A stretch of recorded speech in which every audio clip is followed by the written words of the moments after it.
My name is Lily Serick and I'd like to thank you for joining tonight's webinar. The webinar tonight will be Interagency Cooperation and Coordination, delivered by Associate Director Mr. Athol Gardner. Athol is a former Australian Customs Service officer and has been with CCES for the past 9 years.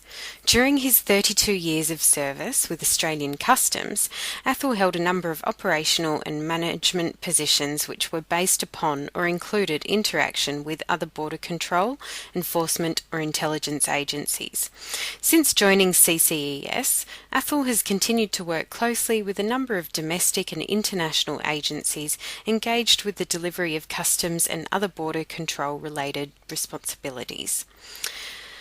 So on that note, I'll hand you over to Athol to begin his presentation. Their responsibilities to government and to the public. And of course that's what border control, border enforcement is about, meeting those responsibilities to government and the public.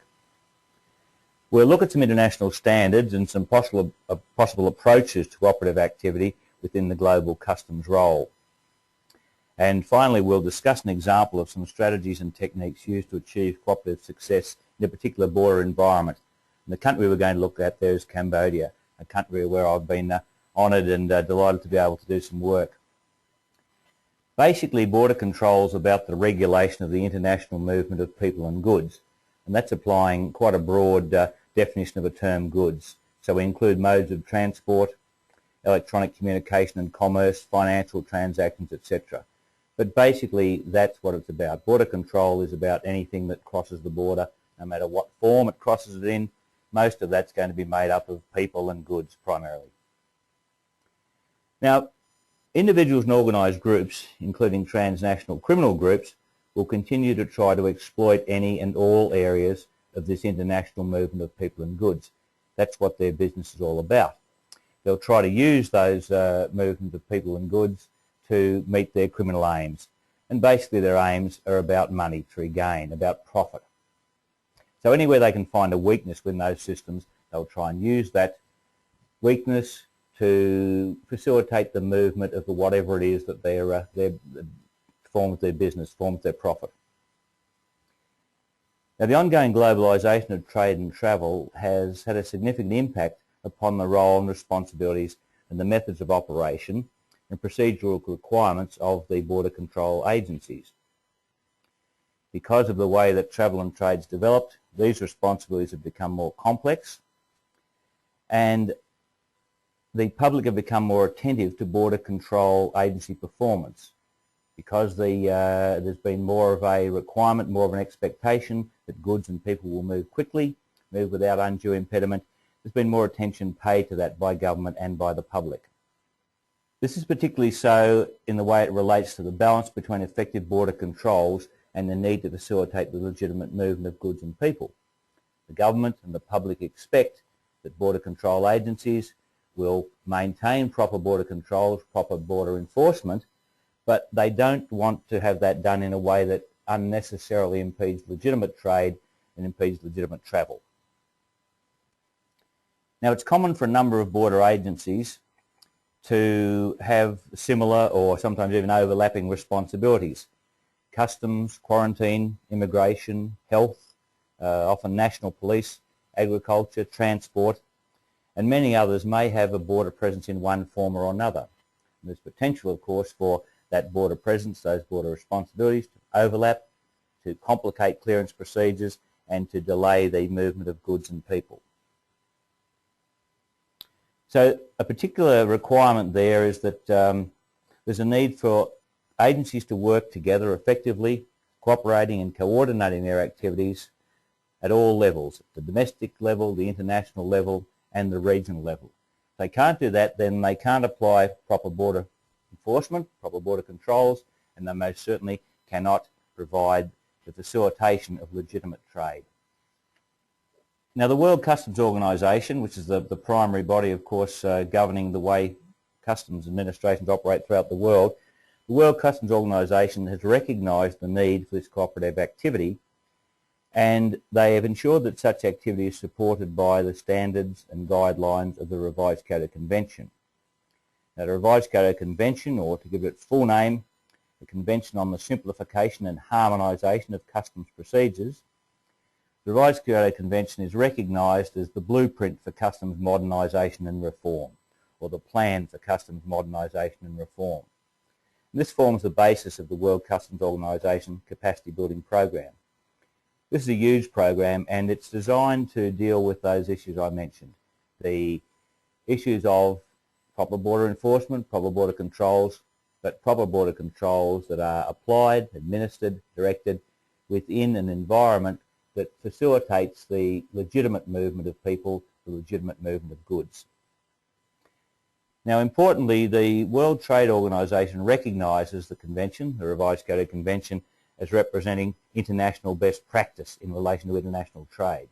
So outside the area of customs, outside the World Customs Organisation, there's recognition that the requirements, the standards, the guidelines of the revised Kyoto Convention represent international best practice. That's what we're trying to achieve. Now, the World Customs Organisation Capacity Building Program, which is based upon the revised Kyoto Convention, includes the requirement that customs administrations develop cooperation and partnership, and they elaborate on this by saying that customs should strive to develop cooperative relationships with all stakeholders, including government agencies, the private sector, and other customs administrations. So basically, this is saying that nationally, regionally, and internationally, all of those people that represent customs and other agencies of border control, and all of those people that rely upon the services of those agencies should develop cooperative relationships, cooperative partnerships. Now, the implementation of international best practice regarding the facilitation of trade, that is legitimate trade, is dependent upon high levels of cooperation and coordination being established and maintained between the major agencies having border control responsibilities. Now, it's very important to note that we're not only referring to customs here, we're speaking about the agencies having border control responsibilities. Now, desirably, those high levels of cooperation and coordination will extend to all relevant agencies and to areas of the private sector. It's very important that we don't keep them just within the areas of government administration, but we extend that to the client population as well, and particularly the key areas of the private sector that are involved with the movement of people and goods. This is very much in keeping with what the WCO and the WTO recommend, they suggest. Now, we can only do this if we have proper interagency cooperation, but what can we do to initiate, develop and advance this cooperation? Well, in my opinion, we need to start with these main points. We have to understand what other agencies do, understand what their role and responsibilities are. If we don't know what their responsibilities are, how they prioritise those responsibilities, then we can't really act in a coordinated way with them. We can't cooperate properly with them. We have to understand those priorities, what's important to them, and very importantly, understand what are their high-risk areas. What areas do they see as being most important? What areas do they want to direct their resources towards, and how can we help them direct those resources? We also have to understand how they see our agency. Do they understand what their priorities are? Do they understand how they can work with us to work those priorities to best advantage? So very importantly, we have to ensure that they understand our role, responsibilities and priorities, and that we understand theirs. We have to understand what each agency does, how they want to achieve their responsibilities if we're going to work cooperatively. Now, there's a number of ways we can approach this interagency cooperation, and the first one deals with a formal approach, if you like. Formal agreements and arrangements may include memorandums of understanding, and often these are done at ministerial or heads of agency level, a high-level document which basically forms an agreement as to how the agencies will work together. This then moves on to service level agreements, where it may be that customs, if they are carrying out responsibilities on behalf of immigration, will guarantee immigration, that they'll provide certain information on all passengers, that will be provided within a certain time frame perhaps, and that they will take action under certain circumstances on behalf of immigration. They may also include standard operating procedures, agreements as to how operational activity and operational compatibility will be achieved. We'll do this in a certain way because that will meet your requirements, the requirements of your agency. Interagency agreements that may divide the actual responsibilities, saying yes, we've got a joint responsibility here, we'll do this part and you'll do that part. And finally, nominated contact points, an ability to exchange information and to ensure that there's prompt response to particularly operational activity. Now, all of these and other forms of agreement can provide a strong foundation, including a legal basis for information exchange, joint operations, shared responsibilities, etc. And that's very important. You need these forms of agreement in place so that both agencies or all agencies that are part of the agreements know what will happen in certain circumstances. If this happens, I know customs will respond in that way, and I know that will meet the responsibilities, the priorities of our agency. Now, the second area of cooperation is informal cooperation, and this can be very, very effective. It's not based upon, or it may be supported by, those agreements we've mentioned, but it's often based simply upon knowing the person you deal with, the previous cooperation, a referral from someone else, etc. It often includes a very, very high level of trust, and it's very, very important that you're sure you're legally able to conduct informal cooperation and that you have the support of your agency. If you don't conduct this within a proper legal framework and you don't have the support of your agency, you can find problems with admissibility of evidence because information has been transferred when it was not legal to do so, can impact upon use of resources and so on. So whilst the informal cooperation is very important, the trust issue is very, very important. It's also important that it's legally supported and it's supported by your agency. And finally, we have operational cooperation. The thing about operational cooperation is that it may not be supported by a formal arrangement. It may have precedents that they've established between agencies. But operational cooperation is often related to real-time activity and often needs to be actioned quickly. So you may need to have people within your organisation and within a recipient organisation that are authorised to make decisions on the spot to say, yes, we can deploy that aircraft to support your activity. And probably it's preferable that it's based upon a balance of that formal and informal agreements. There's a formal agreement, perhaps a memorandum of understanding sitting behind it between the agencies that provide the required legislative support or legal basis, and there's a close working relationship between the operational areas of the agency. One of the classic examples I suppose I've seen of this in my operational background or operational experience goes way back to the late 1970s when I first started working in the Northern Territory in Darwin, Northern Territory of Australia. I was working with an area of customs that was responsible for drug enforcement, illicit drug enforcement, and we worked very closely with the Northern Territory Police Force, the drug squad from the Northern Territory Police Force. Our work overlapped so much that we initiated a joint unit, a group called the Combined Drug Enforcement Unit, where you had a federal body, the area of customs dealing with illicit drug enforcement, and a territory body, the Northern Territory Police Drug Squad, working as a single unit, working from the same office area, sharing the same information and conducting joint operations. And that was a radical concept for the time. I think it's still a radical concept in many ways, but it was one of the most efficient organisations I've ever been involved with, and it was based upon all of those things I've spoken about. There was a formal agreement between the head of the Northern Territory Police Force, the Minister of Police in the Northern Territory, the Customs Minister and the head of Australian Customs Service, and then it extended down to that real operational, real-time activity, and it was extremely successful. Difficult to achieve, but well worth the effort.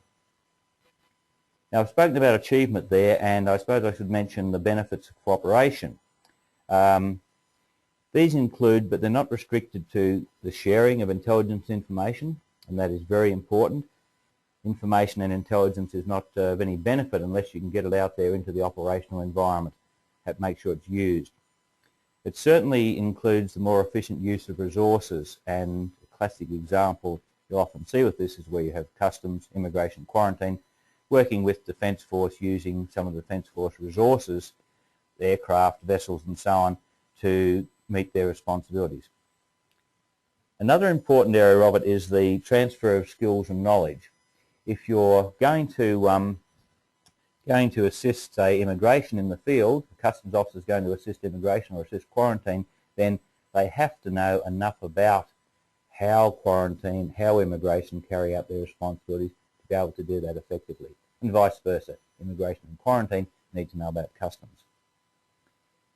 The big benefit is that it leads to a strengthening of both or all agencies involved, and this creates the thing we always want to achieve, and that's a win-win situation.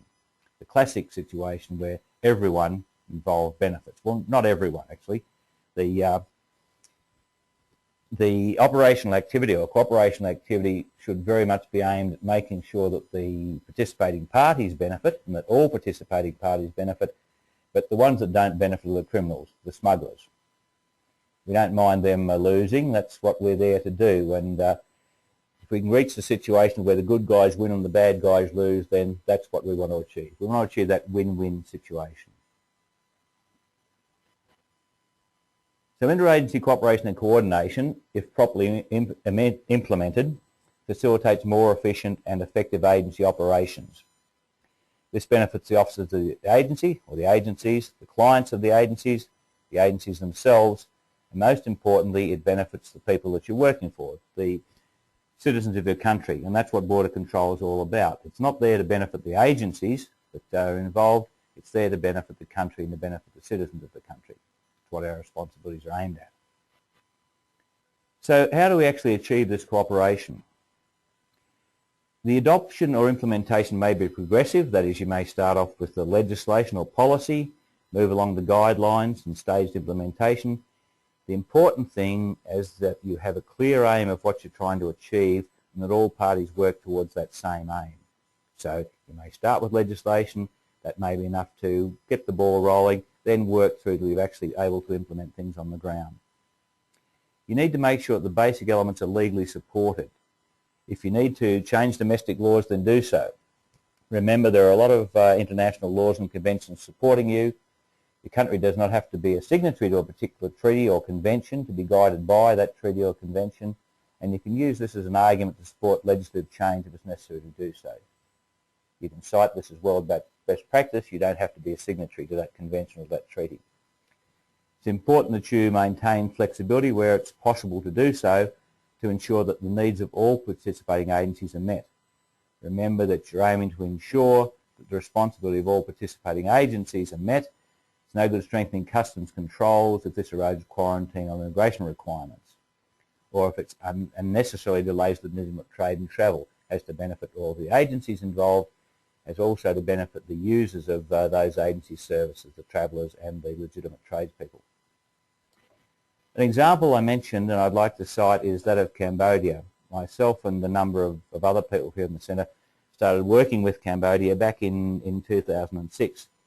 And part of our work was involved with an area that had been recognised as a problem in Cambodia. The royal government had found that the actions of customs and other border control agencies were actually creating a significant impediment to trade, to legitimate trade. There was a regime which required 100% inspection of cargo. All cargo had to be inspected. There was no application of risk management. There was separate agency inspection where one agency may inspect the goods one day, they then remained in the port or at the airport till the next day when they were inspected by another agency and so on. So I said this is seen as a severe impediment to trade and investment, and interestingly it was also noted that controls were quite ineffective despite what supposed 100% inspection of all cargo. The actual, there was little success with the interdiction of prohibited or restricted goods, and there was quite clearly availability of these goods within the country. There was a problem of multi-agency responsibility with little coordination of activity and with overlapping and duplication of responsibility. And these are very, very common where you don't have cooperation and coordination. You get that overlapping, that duplication of responsibility. Now, as I said, the Royal Government of Cambodia identified the border agencies as creating some problems, and there were 11 agencies having some responsibilities for clearance of cargo. And they directed these agencies, particularly customs, to improve their performance, to address the problem areas and implement changes. Customs and the other agencies involved approached this task with considerable enthusiasm, and they soon had introduced a very, very important legislative basis for change, and this was called the Royal Government of Cambodia Sub-Decree 21, one of the best pieces of legislation I've ever seen, I think. And this stated in part that all ministries and agencies having a role in the examination and clearance of cargo are required to ensure the processes are conducted in an effective and efficient manner. Conducted in an effective and efficient manner. This is to be achieved through the adoption of risk management-based procedures to identify high-risk goods and to then ensure that only those goods are subjected to detailed inspection. Now, the sub-decree went on to stipulate that there was to be a single inspection of consignment and that this was to meet the needs and requirements of all agencies. Very significant legislation. Now, as a result of this implementation of this legislation and other good work that was done, by 2008 we had the sub-decree in place, we had new customs law and a consolidated list of prohibited and restricted goods in place. That is, all of the agencies that had requirements of border control had a single list compiled of what goods were prohibited, what were restricted, and what action was necessary to be taken in relation to these. There was a high-level interagency coordinating group on trade facilitation through risk management. It was established and active. This was hosted and chaired by the Customs Director General. There was the Customs Risk Management Steering Group established with other agency representation on that group, and the Customs Risk Management and Audit Office with other agency access provided to that. As a result of this, cargo inspection rate was below 25%, so from 100% to below 25%, and importantly, the actual detection rate of non-compliant consignments had increased. So Customs and the other agencies were inspecting far less in the way of cargo, delaying far less in the way of cargo, but their success rate was significantly higher. And that's the win-win situation I think that was mentioned earlier. That's what we're trying to do, improve performance, not just reputation or appearance, but actual performance. And Cambodia certainly achieved that. So, in summary, we've looked at some of the issues relating to interagency cooperation and coordination, and I hope I've been able to convince you of the need for such cooperative activity, the need to work together to achieve our aims. Some of the most difficult tasks I've had in my time working in border control have related to this very subject, and many of the most satisfying achievements have resulted from work in this area. It can be very, very difficult to achieve the proper levels of cooperation, but the rewards far outweigh the required effort, and I hope I've been able to convince you of that. Now, questions or comments, please? Yeah. Thanks very much, Athol. That was a very interesting and informative presentation. We will just give everyone a couple of minutes to type in their questions, so I'll be muting us now and we'll come back to you in a minute or two. Okay, thanks. Okay, the questions are starting to come in. Okay, we have one from Kevin. Kevin says, different agencies have different high risk. How is that addressed? Thanks, Kevin. That's a very relevant and legitimate question. One of the important areas of this cooperative activity is that preferably you use the same method of ascertaining risk. So obviously quarantine, immigration, customs will have different risks, but it's important that the three agencies understand what the other agencies consider to be high risk. They can look at something and say, okay, this might not seem that important to us, but we know that it's important to quarantine. I mentioned there with their Cambodian situation how they had a consolidated list of prohibited and restricted goods.